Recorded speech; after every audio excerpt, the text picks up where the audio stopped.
What's going on? And welcome to the Thursday episode of the Other Side of the Firewall, where we talk about the latest and greatest cybersecurity news, as well as we highlight those movers and shakers and glass ceiling breakers, those people of color who've made it to the other side of the proverbial firewall. Speaking of which, on the show today, I have Reginald J. Davis. He is a senior cloud solutions architect, as well as a co-pilot enthusiast, IEEE member, a podcaster, as well as a mentor, public speaker, and thought leader. Like this guy is doing it all. I'm very thankful he was able to make it onto the show, and we actually met for the first time. The first time we ever met was in person. So that's is always the opposite. I meet everybody on the podcast first, then I meet you in person, right? So we did the opposite, and it was dope. It was a dope event. So shout out to Stats on Stats.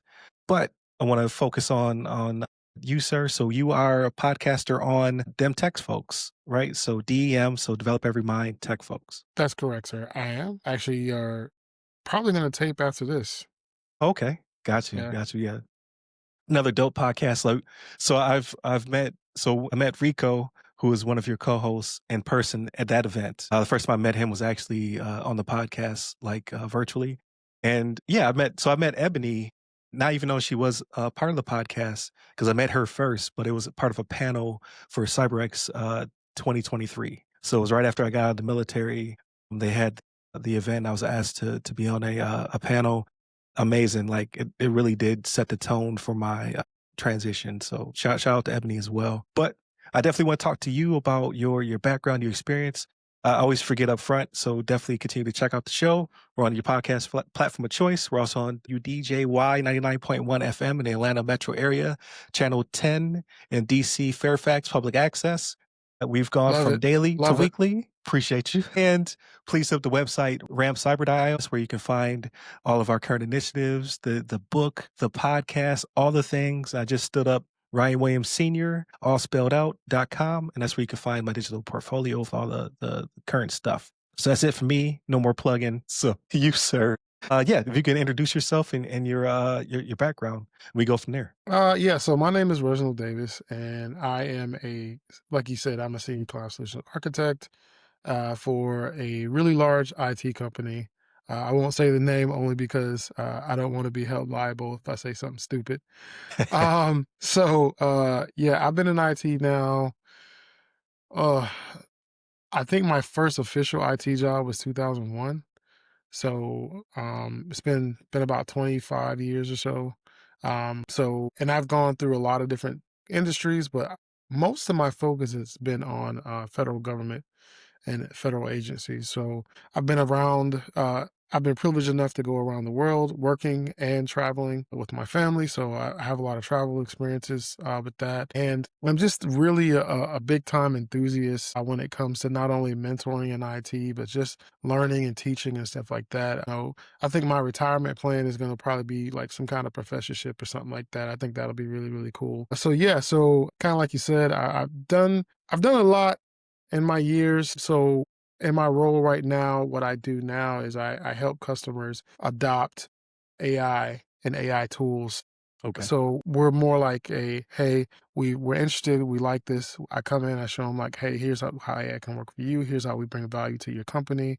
And then once we do that, we show them like, hey, here's how you adopt. Here's how you get your people using. Here's how you get your champions working. This is how you Gotcha. really turn yourself into an AI powered organization. Outside of work, like I said, I'm a very big enthusiast. I do some public speaking.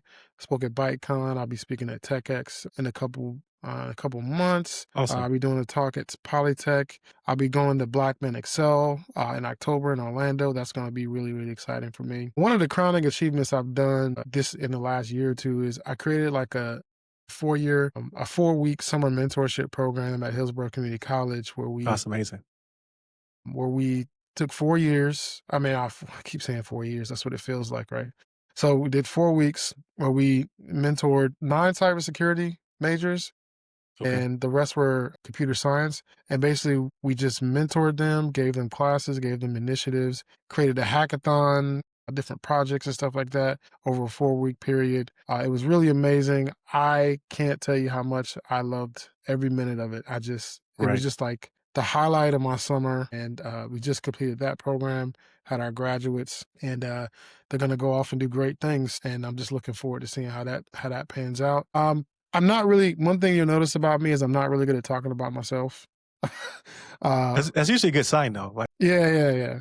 Like it's not that you want to have to drag stuff out of you, but like a person who really is into themselves, you have to cut them off. You're like, hey, so let's let's steer back over here. So no, that's good. That's a good sign. Exactly. But no, I have to commend you on the 4-week program. Like that's dope. I started around 2003, so that was my entry into the military and what have you.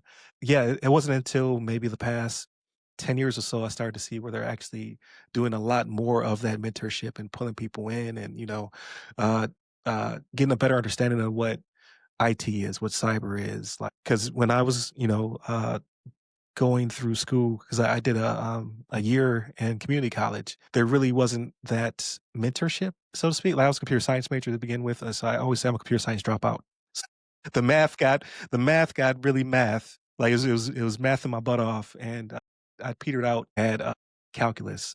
I just didn't have the discipline right at the time, nor the mentorship and everything that I gained while I was in the military. So it's really cool to see that that's uh, something that's being championed a lot more, and I think it's going to be great for not only our field but for computer scientists, for any type of IT major and things of that nature. So I definitely commend you on that. I find out, exactly, especially when I like read your book, right? It demystifies a lot of stuff. When you have that mentorship, you can have that one-on-one. You bring in the speakers and they talk to the students about their journey. And then we created like one-on-one where we assign a mentor to each student in the program and stuff like that. Demystifying, getting that, because there's like a stigma, especially when you get to a higher level of IT and stuff like that, this ain't for me.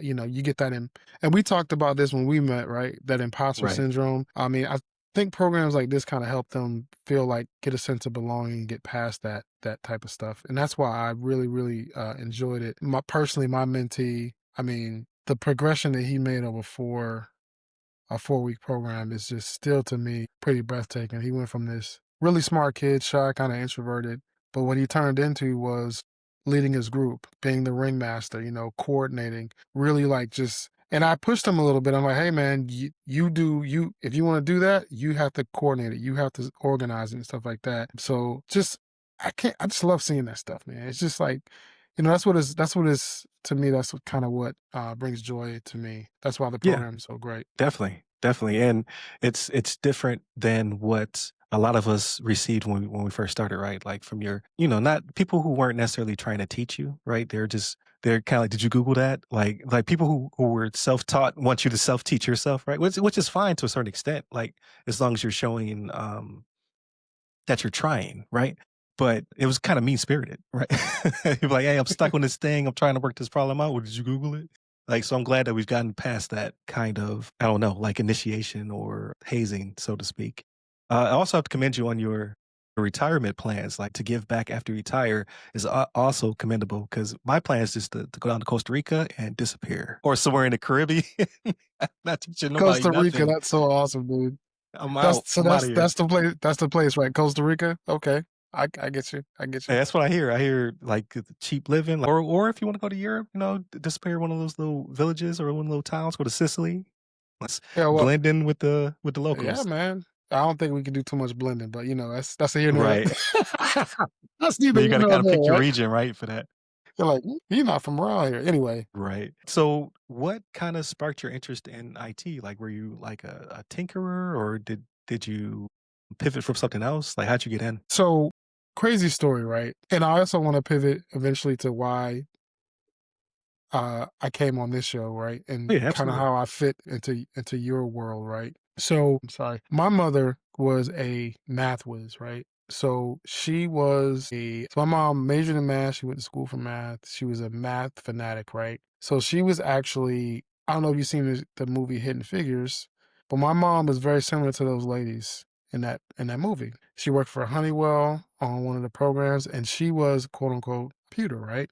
So that really helped spark my interest and just being technical and really learning about things. I was also one of those kids my mom used to tell me I'm destructive. I like to take stuff apart and put stuff back Right. together. She's like, "You're so destructive." That's what my mom used to tell me all the time. So doing that, kind of taking stuff apart, putting stuff back together, that kind of I kind of wanted to see how things work. I used to one of my favorite shows on TV growing up when I was a kid.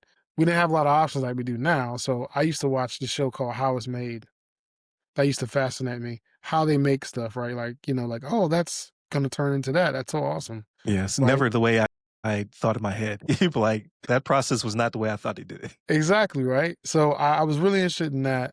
That really sparked my interest, just learning how stuff is made. So ultimately, I took that passion and stuff like that, and believe it or not, really got into the Cosby Show. And I'm gonna tell you where I'm taking take it with this. And then I decided, hey, I kind of want to be a stand-up comedian now. I love Okay. so I used to religiously watch the Cosby Show constantly. I, think Bill Cosby. But that's kind of a tangent I took Right. in life, and I was like, I want to be a comedian. I think that's so cool to just stand up in front of a stage and just tell jokes and people laugh at you. So th- obviously, that's not logical, right, or realistic, right? Unless you have a deep passion for it. So here I am back into my computer stuff, and then I found out that I had dyslexia, right? Oh, okay. So I had a really I really struggled with reading and comprehension, right? And I still struggle with to this day. But numbers and analytics, numbers made sense to me. I did well in math. I did well in like logical, like hey, 1 plus 1 is 2, and all that stuff. When I had to read a book and then try to like remember what it said and all that stuff, I struggled with that. But when it came to like numbers and I was even good in accounting, right? Just numbers and stuff just made sense to me. So I kind of went through life, you know, I was struggling in everything, but I was taking like calculus 2 and, algebra and stuff like that, but I was struggling in a lot of the other classes. So then I went on to junior college. I worked in the computer lab there, worked in the front office doing stuff like that. Just really interested in like computer stuff. And also I really enjoyed business and marketing and stuff like that. So my initially thought was I was going to be an engineer. So I then moved on from being an engineer and kind of just started doing business. Then I transferred over to University of Central Florida from St. Petersburg Junior College. And I was a marketing major, believe it or not. So I'm sitting there and I figured, hey, I'm just going to take a minor, still working in the computer lab at at UCF. So then I have this thing where I take VB, Visual Basic. I crush it, right? And I took it just on a whim. So then I'm like, hey, let me maybe look at being a minor in information security, information systems, right? Take a few classes. Turns out I got a second degree and then measure information systems. Kind of left the marketing side, even though I really enjoyed the marketing piece. But my first marketing job, I was making like 24.9. Okay.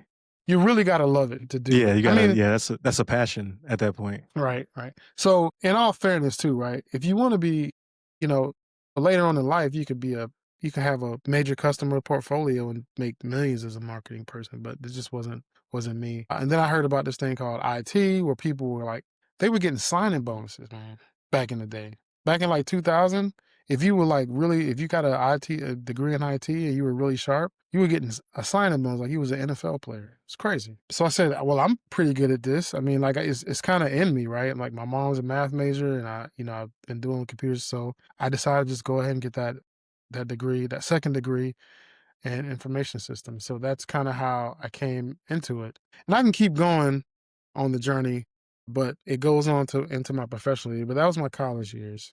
No, Um, that's really good, and that's a lot of people don't kn they a lot of people don't that's trying to sound, derogatory, people who don't do it, but they don't know they don't feel comfortable switching majors or switching gears, right? They're like, "Well, I've spent all this money or I spent all this time, so this is what I'm gonna do." And they don't have a passion for whatever that thing is, or that market doesn't quite work out. So it's good to hear from people who decide that, I know I did a pivot. Like this is something I did enjoy, but I saw something that I was also really good at and then I could also enjoy, or that it paid more money. And, maybe later on you can be a marketer down in Costa Rica. Like who knows? Like sky's the limit. The sky's the limit, right? But but I say it to say like it's good to hear that. Like because again, I was a computer science major and like I had a point where I was just like, I cannot math anymore.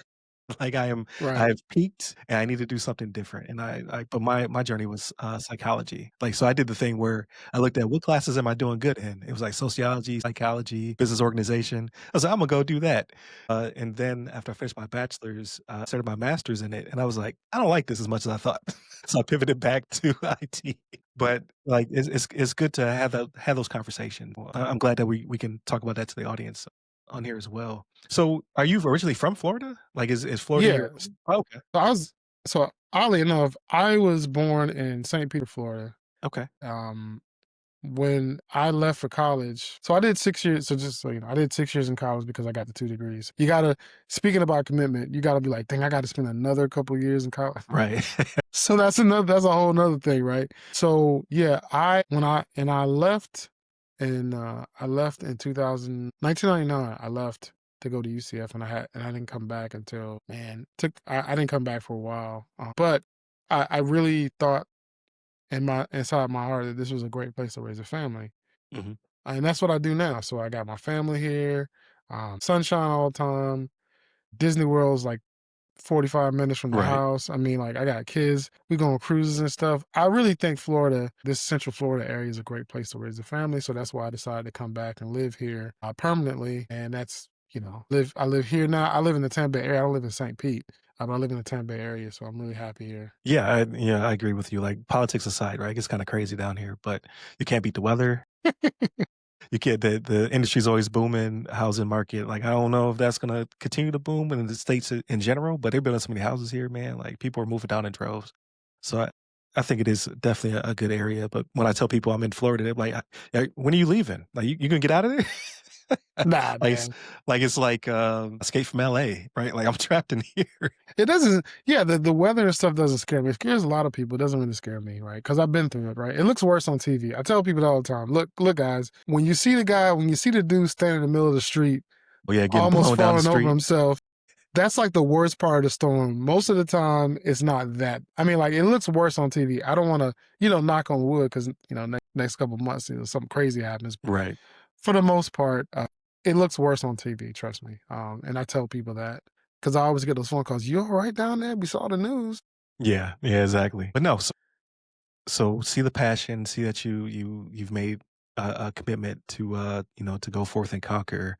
When it came to work, you were, kinda joining the workforce, I would say at a really good time. Like, I could be wrong, thinking back 22, 23 years is kinda hard. I would assume that with the bonuses and people, companies really looking for IT folk and things of that nature. Like, how was your transition into the market? So my transition was interesting, right? So one of the good things about going to a major university like a UCF, I'm not plugging my school, but I'm plugging my school.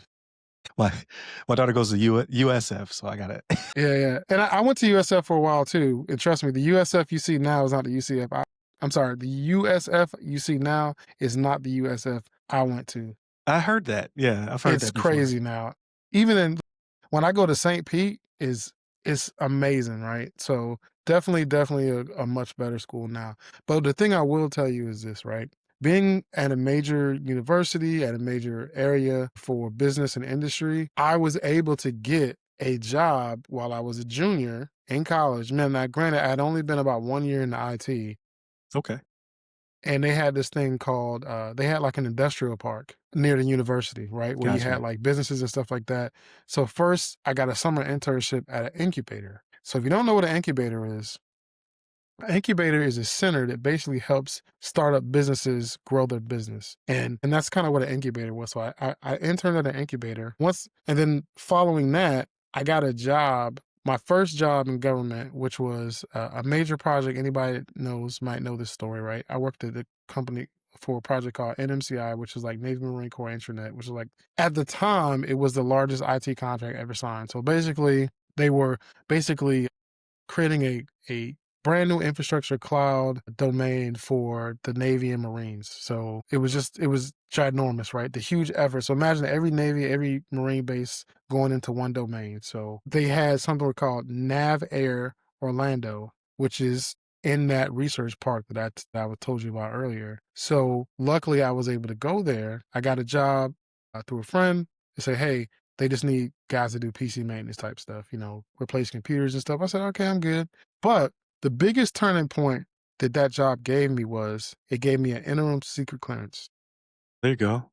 Okay. And that pretty much set the trajectory for my entire career in IT. So the reason why I do so much work within DoD and federal government is because I started out with that clearance, and not to influence anybody on the call, but a security clearance opens a lot of doors, especially in IT with government, right? Once you get that clearance, I mean, there's a lot of jobs where you have to have a clearance. So, of course, for that reason, I had a lot of opportunities once I got that clearance, and I pretty much stayed there. I did a little bit of time in commercial, and it was fun, but the security and the stability of having that secret clearance with that secret clearance definitely. And then I got upgraded and, a whole thing, stuff that, I cannot talk about. But yeah, it was really, really interesting. And in addition to that, because of my clearance, I was able to travel, right? So because we have military facilities in different countries and stuff like that, it gave me the ability to travel with the government and do different projects and stuff like that. Really gave me a global stage as far as like how industry works. I got to understand different SOFA agreements and all these different things within the industry, within the countries that I travel to, and understand how their IT infrastructure work with the local nationals and stuff like that. It's really an amazing experience for me that pretty much that one job and that clearance set me on a path to that particular way. So there's a lot to unpack within that 20 years, Mhm. but we Right. won't. I mean, we don't have enough time to unpack all that, but yeah. So that's kind of where it started Yeah, with no, that and clear. and that's Yeah. that's a really good not callback because you and I have not spoken about that, but in the past on the podcast we've talked about the benefits of either being in the military, right, part of the Department of Defense, or being within the DIB, the defense industrial base. Like there's a lot of perks and benefits into getting your foot in the door and just not trying to, be too heavy handed, but with the audience members and things of that nature, because I don't want to say, oh, you should join the military, but you should do something adjacent to the Department of Defense in some capacity if you can, if you're trying to get your foot in the door. Just because minimum requirements, like you said, a lot of jobs require a clearance of some capacity, right? I didn't even know much about clearances and things of that nature before I joined the military, but the career field that I had picked, you need a TS. I didn't know that, right? I just so happened to say, okay, I want to be a networking guy, right? I think switching and routing is cool. And because a lot of my work would be on, again, switches and routers, you don't know exactly where they may be. So the Air Force put a rubber stamp on it, like, okay, everybody has to have a TS just in case you get plugged in with the NSA or, task force or what have you. And that, it's a boon, right? It definitely opens up those doors to things of that nature. So, uh, if you are trying to break in, like, see what you have in your local area. Like, is there either, again, the Department of Defense, something adjacent in the, DIB, or even local federal, sometimes requires clearances and things of that nature as well. Yep. So Federal civilian. yeah, So it's like you said, man. Imagine you have a pool of say you have 100 people that are applying for a job, right? And only 10 of them have clearance. Now all of a sudden you're only going against 10 people as opposed to 100 people, right? So it shrinks the pool. But if that type of work is for you, it's not for everybody because the government does move very slow. Not very right. they're great, but the innovation is a little bit slower than working in commercial. Because I mean, I worked in commercial, and it's just like, yo, sounds good, let's do it. Yeah. There's no approvals, there's nothing like that. Once you get that one guy that runs the shop to say, "Okay, I like that idea, let's do it. Here's the money," but, there is a drag on innovation in some Right. ways. So if that's not for you, that's just to kinda keep that in mind, right? I tell people that. No, absolutely. And like you said, it is a very big ship, so it is hard for it to change course. But it's loaded with cash. So at least when you do get the equipment, you have a budget Right, to purchase and right. sustain. But no, that all good points. So where does uh the need or the want come from to spread the wealth when it comes to knowledge and opening doors, things of that nature? Because there is a lot of gatekeeping, unfortunately, when it comes to any industry, right? To include IT, cybersecurity, all the above. But just in speaking to you in the short time we did at the event, I could tell that you like to give back to the community. You like to share the wealth. Where does that passion come from? Well, I mean, quite frankly, I think that we have a lot of people in this industry that suffer from imposter syndrome, right? And we also have a lot of people in the industry that believe a career, I mean, and we're talking like high level, IT positions is not attainable, especially for people of color, right? So one of the things that I like to do is say like, hey, this is possible. If you work hard and you're smart. I tell the story about one of my really good friends that I work with this in my company. He never even got, I mean, I don't, before we do that, I don't want to advocate this. Please go to school, but he doesn't even have a degree, Right. but he's just smart. So if you have a passion for it and you're smart, you can find a path, right? And they have to see it, right? It's kind of like when you talk to people all the time, right? And you're like, hey, I make all, like you see these people on TV like, oh, I made all this money and blah, blah, blah. They're selling you this dream. It really makes it real when you see the dream and you can say like, hey, and you can touch it and you can ask it questions and you can give you advice and tell you like, hey, here's what you should think about. Here's the path that you should take. And then I get the email or the LinkedIn message 6 months down the road saying like, hey, Mr. Davis, I just got a job doing networking or That's awesome. Yeah. whatever type of job. I mean, dude, that to me is awesome, right? And I just like to say like, hey, I had a and I helped this person become what they wanted to be. And there's no greater gift in the world than that, man. I mean, other than like a lotto check for like $1 billion, I think that's what it's up to right All now. right. That'd be good too. If you out there listening, universe. I hadn't even played yet. I'm just joking. But yeah, so that's where the passion comes from, man. Just giving back to what people didn't necessarily give to me. And just, taking that hand up. I mean, I would like to say like, oh, I had this guy, this person, but at the end of the day, it was just I have a thing on my wall back there. It's called grit. And that's kind of what worked for me. If I can make it a little bit easier for somebody and take that fear away, I think it's worth it. 100%. Yeah, no, and that's a great philosophy to have. Not only, again, representation matters, right? Like Mhm. if you can see it, you can achieve it. You can achieve it regardless, but it is to know that there is a path, right? And like you said, to be able to touch it, ask a question, things of that nature. I think that's it's powerful. Like when I did the panel, after the panel, I had a young gentleman and lady walk up to me and start asking me questions, and you just you get that energy off of them. Like, okay, like yeah, that's it's real cool that they felt that I would be the person that, okay, he looks like me, he sounds like me, he might be from where I'm from, and hopefully, cause say you read the book, I'm not gonna ask you for any kind of review on the air, cause you're like, yo, it is not good. But So funny, dude. that's That's so that's what I was funny. trying to get in the book, right? Like, Yeah. I really wish that we would've had I really wish that the schedule would've worked out because I really wanted you to come and talk to my kids. But, I mean, I understand that the schedule didn't work out between us. well, Uh, yeah, yeah. But if but if yeah. the opportunity ever arises again, man, like definitely like to do something So like that. based on the success that we had over the summer, we forged a great partnership with the universities. Not only this one, but Polytech's probably going to be the same way. USF. We forged a really great relationship that we can replicate next summer. And then we have some other big things in the work. I don't want. We have some other big things in the works. I don't want to talk about it because it's not my place to talk about it yet. But yeah, there'll definitely be some opportunities for you.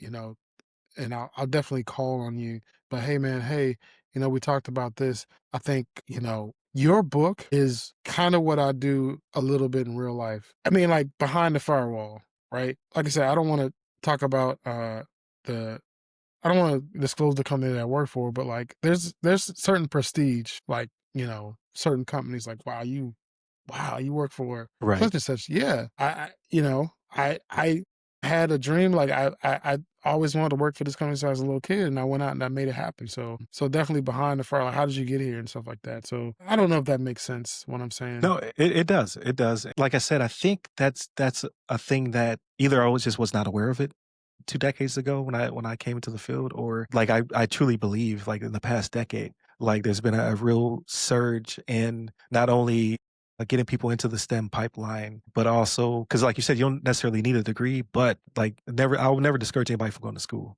It's just like if school's not your thing though, like you can still make it in this field if you have the passion and the wherewithal to keep pushing. So no, I think those are all great points. So them tech folks, right? So the podcast, right?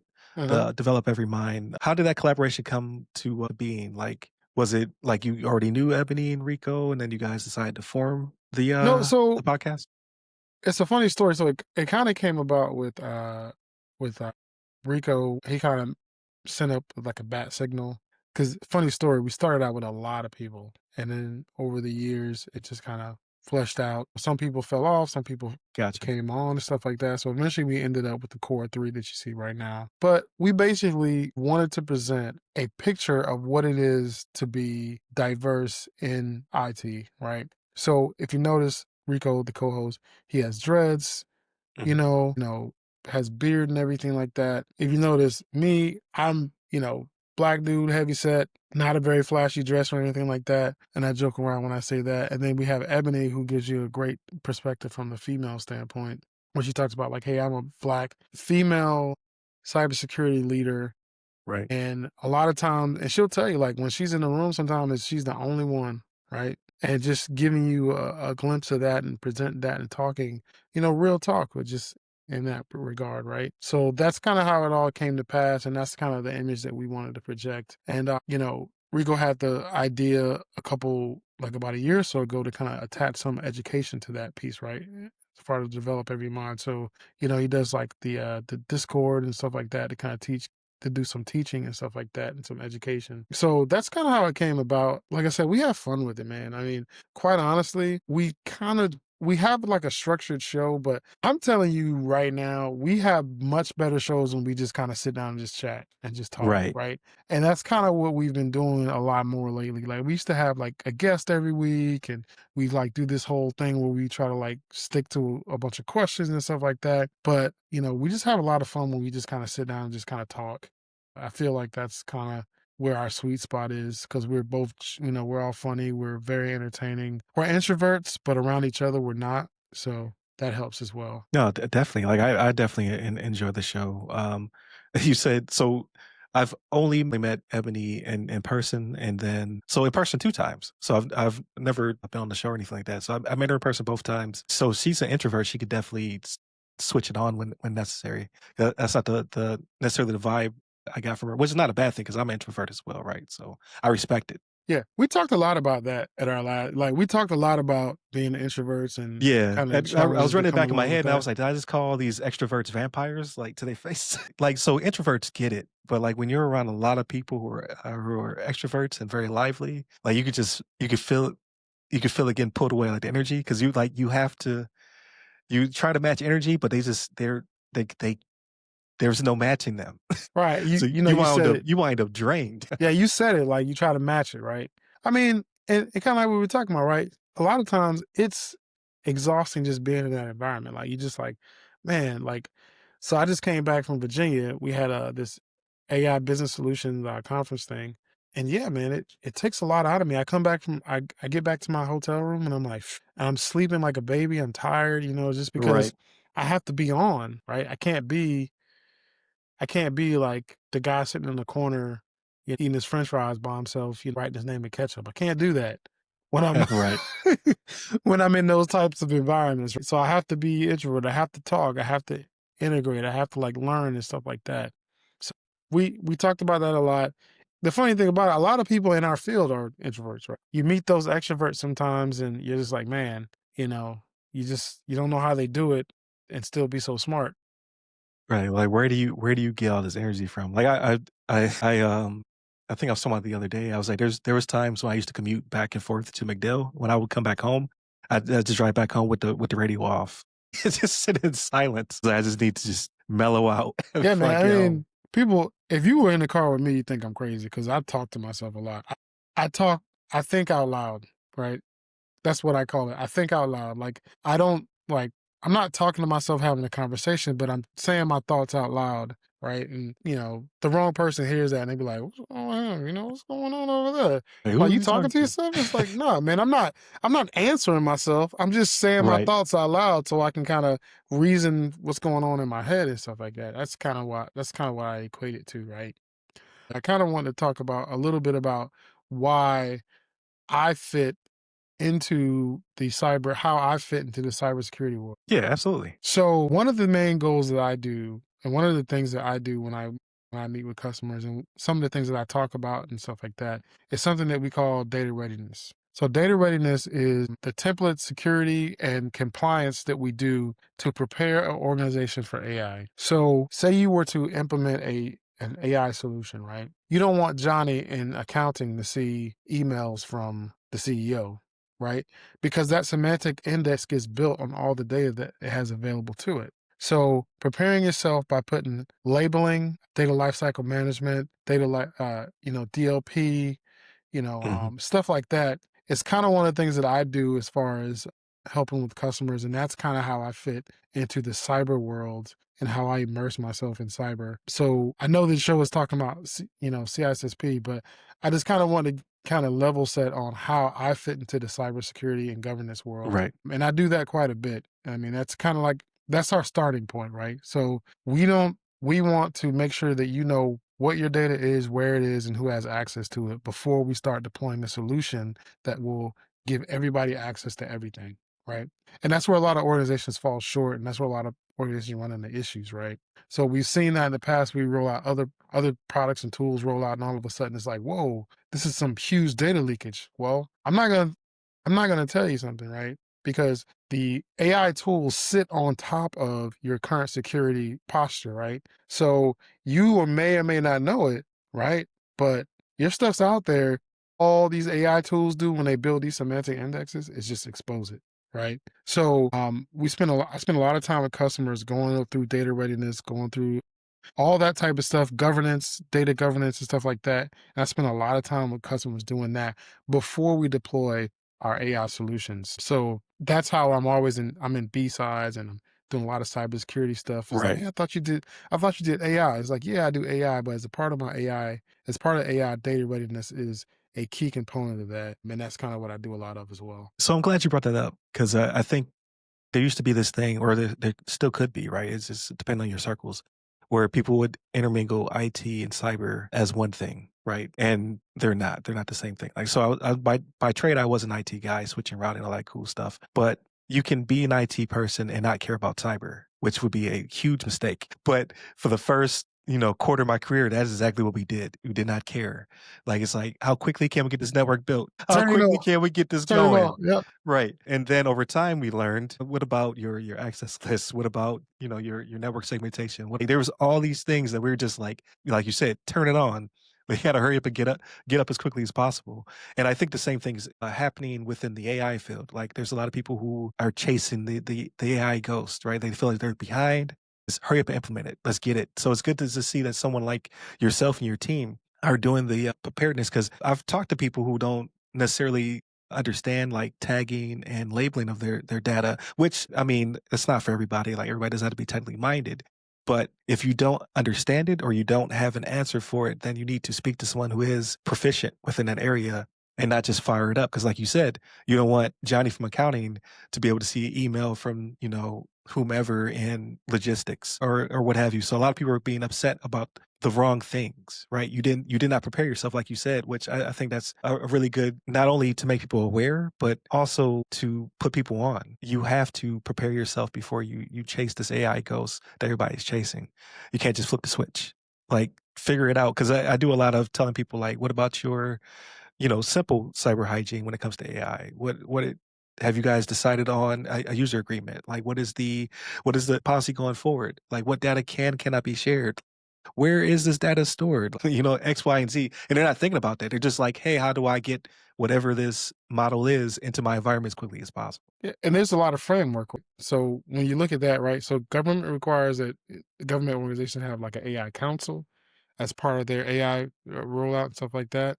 And you know, I say this because people don't think about it, but governance, GSC, governance, security, and compliance, they go together, right?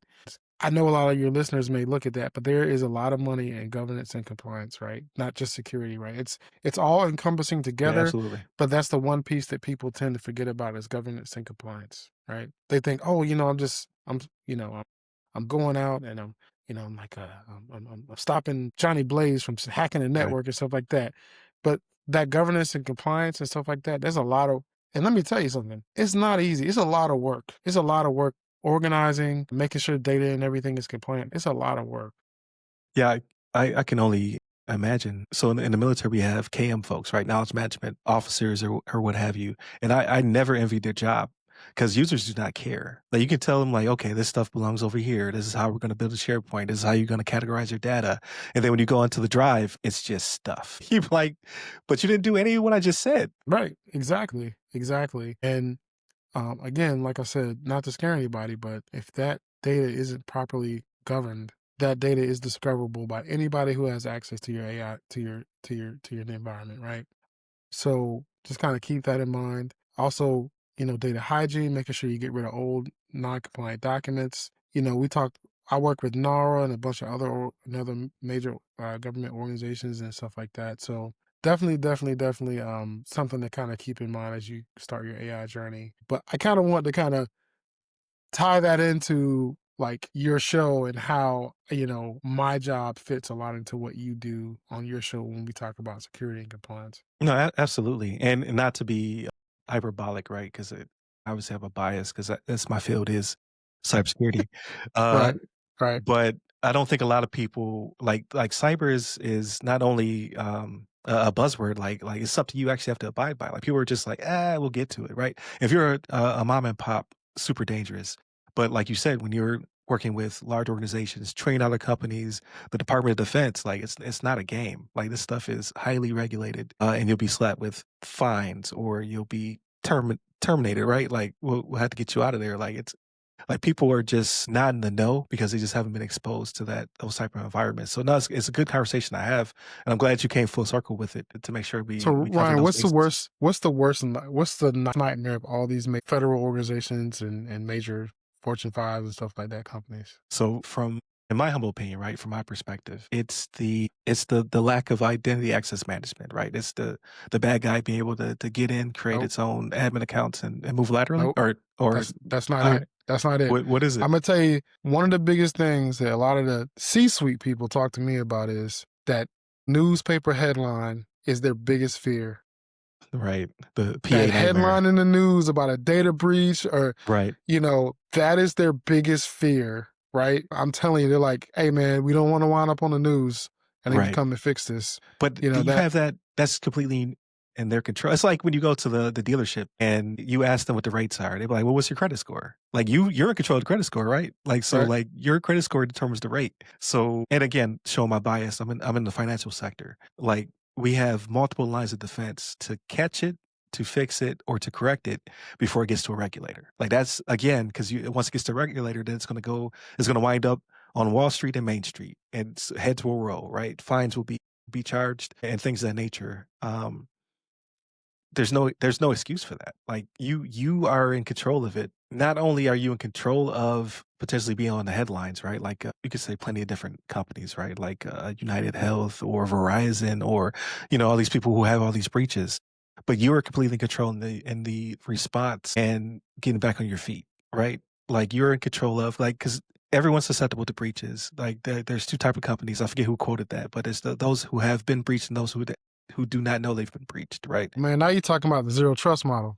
Right. So, like, it's coming. You know that you're a target, whether you be a soft target because they want your PII or PHI, or you're a more hard target where they want to get your intellectual properties or be able to ransom you, right? Because you're a large organization. So, in my humble opinion, again, because I'm not in the C-suite, so I'm just a guy who's shaking my fist at the clouds. You understand you've done a business impact analysis. You understand how bad it would be if you show up in the New York Times or AOL.com or whatever people are reading nowadays. So why are you not hedging your bets and mitigating risks? Because you're gambling. Like, that is something, like, because I think what a lot of people who are in the Department of Defense, like myself, when you come out and you do see the mom and pops, and you get to see how they don't have $1 billion budget like I had in the Department of Defense, or where they get to move at the speed of light, like you were talking about earlier in the conversation, as opposed to Department of Defense could be 5 to 10 years behind because they're measuring 10 times, not even once, right? Like, they wait a long time sometimes to implement things. It's the Wild Wild West out here.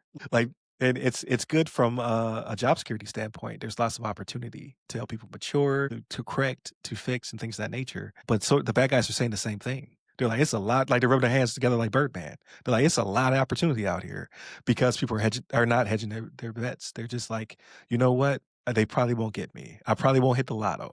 I'm Right, gonna be okay, exactly, right? exactly. So, that's why the approach that we do a lot of times is that we call it SFI, which is Security First Initiative, right? Okay. We wanna go into a conversation leading with security as leading with the security in the conversation, so SFI is a pretty big deal.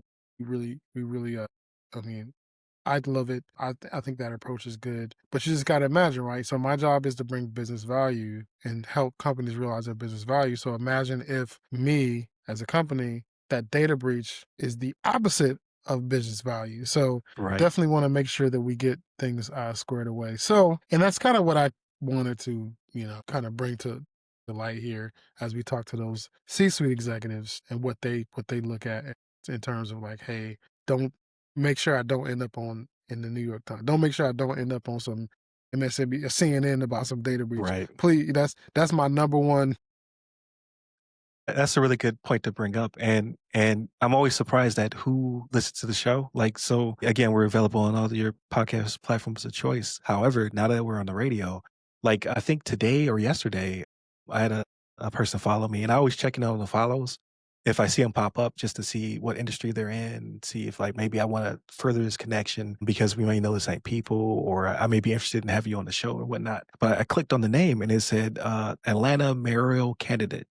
And I was like, "Huh?" So this person Right? probably was listening to the radio or their people were listening to the radio and they saw it. It's both again, the imposter syndrome kicks in, right? Like, okay, this the show, people were listening to it that aren't just people who are trying to break into the industry, but it may be somebody who is adjacent in some way or someone who is interested in it because like this gentleman is big into business. So he would assume that cyber is interest of his or his teams as well. So it's good to have that perspective. So I appreciate you bringing it up. So it like obviously, podcaster over here. So I appreciate you steering the conversation where it needs to go, right? But before I let you go, so we have a couple minutes left. What do you do outside of your great initiatives, right? Again, the work that you're doing in the industry is fantastic and cutting edge, right? AI is still uh, you know, uh uh the tip of the spear, so to speak.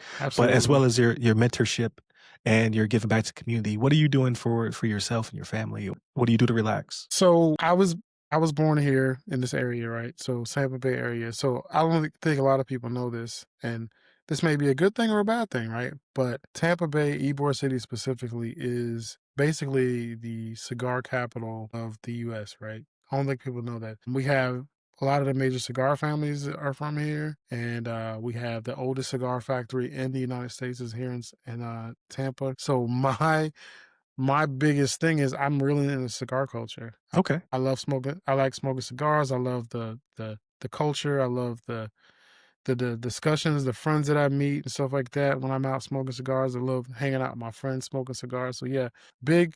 So that's kind of what I do at work and outside of work. So sometimes I sit with the stogie at the cigar shop with my laptop and I work a lot too. And just hanging out with my family, obviously I like to eat, right? I'm not trying to act like I'm, Slim Shady over here. I love food too. So we go out and we eat from time to time. So yeah, so those are a few of the things that I like to do. But yeah, so and of course my family is awesome. I have a wife. We just celebrated our 20-year anniversary. I think I talked to you about that trip. Congratulations. Yeah, Yeah, we did 4 countries on our trip. that's So, awesome. obviously, I really, really enjoy so like I said, we really, really enjoy traveling. That's, like, a big thing for us as well. So, yeah, that's me, man. No, that's awesome to hear. One of these days I'm gonna have to meet you down there for a cigar. So I picked up the habit in Turkey, and I'd maybe smoke a cigar once a quarter or what have you. Mhm, But mhm. it's not necessarily Um, the like, I'm not in it for the tobacco or the taste or whatever. It like you said, it's the camaraderie. Like, it's like going out, hanging out. And I was really surprised that those facilities, like, so I started in like my backyard in Turkey when I was stationed over there. But Mm, when the yep. first time I came back to Tampa, and I assume like you in my head I was thinking like the those rooms that you would see in like the 1920s where you have the old guys sitting on leather couches and the room is full of smoke. But then when you walk in there, it's like a real dope atmosphere. They have like the central air is in a way that it gets, clears the room so you're not all sitting there getting smoked out. Like I was like, this is actually really cool. So I've been a couple times, but only here in my area, the Western Chapel area. One of these days, I'm gonna meet you down there. I'm always welcome. I have a good group of guys that I meet usually every Friday. Some old IT vets, some guy, one guy's been in the business for 30 years, another guy been in the business for like 15. So old IT guys, and we all sit down there and we have smoke. And yeah, man, you're more than welcome. Just hit me up anytime and let me know. And I'll even come out and meet you because, like I said, there's a certain I'm being mushy here, but there's a certain Right. connection you make when you sit down with somebody and have a cigar with them and just talk. Yeah, I enjoyed it. They actually say, like, I have not fact checked this statistic, but I've heard several times that cigar smokers in that type of environment live longer. Like men who smoke cigars in that type of environment live longer than men who don't smoke because they're actually it's therapeutic, right? You're talking, you're meeting people, you're having a good time and interacting, which outweighs the negative aspects of smoking, which is crazy to think that you can never smoke a day in your life, but you take your emotions and bottle them up so much it kills you. Man. Okay, That's okay. deep, right?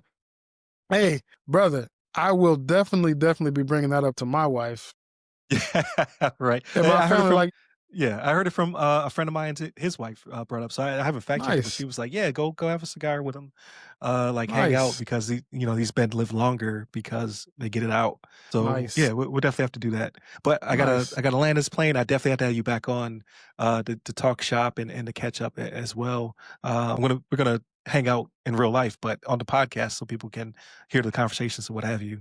So definitely hit up all the websites that go by our name, The Other Side of the Firewall, Ask a CISSP. You can hit the website, cyber.io, where you can get all of our services as well as the podcast. If you want to buy the book directly, you can go to theothersideofthefirewall.com. Or if you want to reach out to me or see my portfolio of things, go to ryanwilliamssenior.com. And where can they find you if they're trying to reach out or connect with you? Well, one of my biggest tools I use is LinkedIn. Avid LinkedIn person. I think that's probably one of the best tools you can use in this day and age. Absolutely. Reginald. So let me give. You'll see my beautiful shining face when you do. But if you want my full name, so it'll be Reginald J Davis, MCSA, MCT until ProSci. All the acronyms are behind my name, so that's how it makes it easier to find because Reginald Davis is a pretty common name, right? Right, like Ryan Williams, but, I'll make sure It's that's why I okay. put senior on everything, right? It's a little bit easier to find me, That's but why I put I'll the ma J, Reginald J Davis, right. right? But, yeah, I'll definitely put all your links, on the show as well, and, yeah, I appreciate you, jumping on the podcast with me. Nah, man, I St really Yeah, enjoyed it. yeah, absolutely. For the audience, stay safe, stay secure.